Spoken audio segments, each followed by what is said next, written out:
Do you like where you live? Yes, I do. It's nice. Band 5. Honestly, I really do. It's got this perfect balance of being close to the city center while still feeling relatively peaceful, which I think is quite hard to find. Band 8. Same question, completely different score. Let's break down why.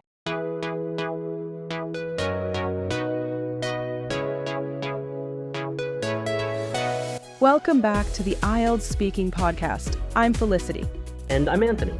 Today we're covering one of the two compulsory Part 1 topics, where you live. Right, so every single IELTS candidate will get asked about where they live or work and study. It's guaranteed. Which means you have no excuse not to nail this. We're covering 4 common questions with model answers at different band levels. Let's get into it. Okay, first question. Do you live in a house or an apartment? Classic opener. And here's where students immediately lose points. They give one-word answers. Curious, what does band 5 to 6 sound like? I live in an apartment. It has 2 bedrooms. I live with my family.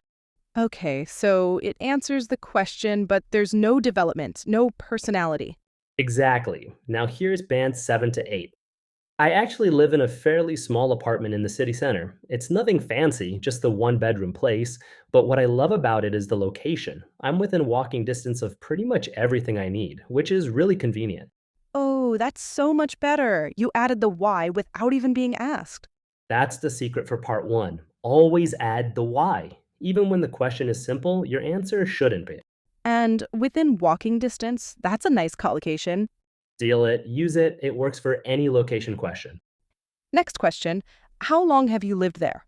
This one's dangerous because it feels like it needs a short answer. Curious, what's the trap?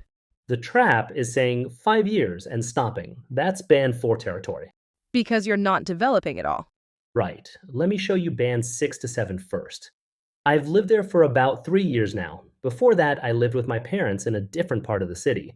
I moved because I wanted to be more independent. That's decent. You've got the time, the comparison to before, and a reason. But watch how band 8 elevates it. Let me think. It's been about 3 years now, actually. I moved there just after I started my current job. Mainly because the commute from my parents' place was getting a bit ridiculous. We're talking 2 hours each way. So yeah, the move was definitely worth it. Oh, the let me think at the start is so natural. It buys you time and sounds authentic. Plus, a bit ridiculous, and we're talking 2 hours. That's conversational English. That's what examiners want to hear. Next question, what do you like about where you live? This is your chance to shine, but most students waste it. How so? They lift things. I like the location, I like the neighbors, I like the shops.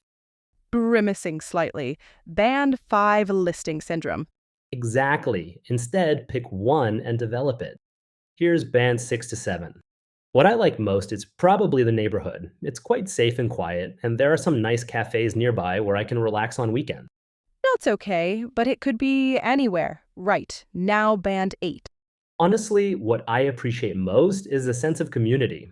It sounds a bit old fashioned, but my neighbors actually know each other. We say hello, we chat in the hallway. In a big city, that's surprisingly rare, and I think it makes a place feel more like a home rather than just somewhere I sleep. Oh, I love that. More like a home rather than just somewhere I sleep.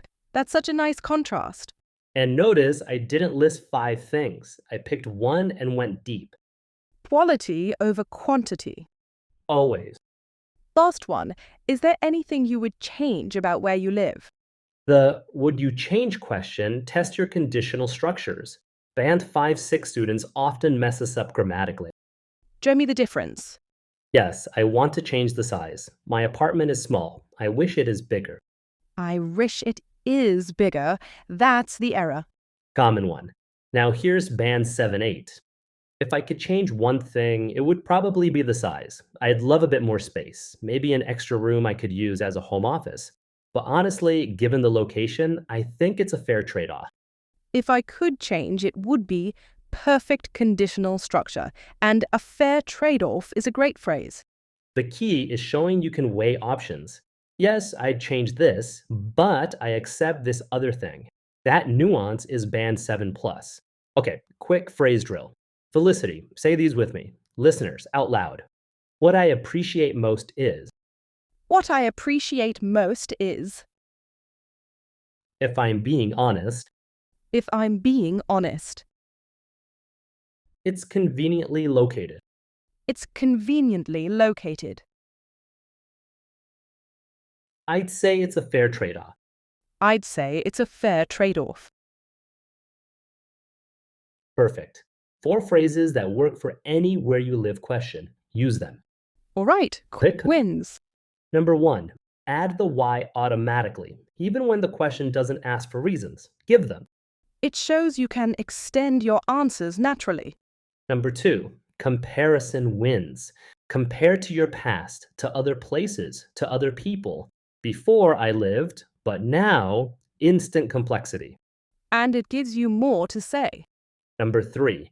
Pick one thing and go deep. Don't list 5 shallow points. Choose one and develop it with personality. That's what separates Band 6 from Band 8. If this helped, hit subscribe. Next episode, we're tackling part 2. Describe a time you had to give a talk to a group. The public speaking cue card. The one that makes everyone nervous. But here's a preview. You don't describe what you said, you describe how it felt. We'll break it all down. Until then, keep practicing. See you next time.